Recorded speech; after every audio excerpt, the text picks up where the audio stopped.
கர்த்தருடைய பரிசுத்த நாமத்துக்கு ஸ்தோத்திரம். கர்த்தர் நல்லவர். ஏசாயா 62 அதிகாரம் 6 வசனம். இயேசுவின் நாமம் மட்டுமே மகிமைப்படுவதாக. எருசலேமே, உன் மதில்களின் மேல் பகல் முழுதும் முழுதும் ஒரு காலம் மௌனமாயிராத ஜாமக்காரரை கட்டளை இடுகிறேன். கர்த்தரை பிரஸ்தாபம் பண்ணுகிறவர்களே, நீங்கள் அமெரிக்கையாயிருக்கலாது.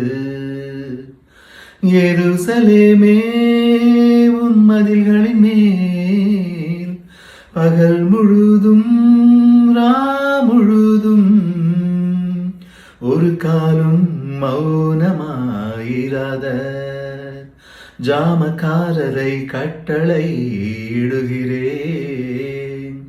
கர்த்தரை பிரஸ்தாபம் பண்ணுகிறவர்களே, நீங்கள் அமெரிக்கையாயிருக்கலாது.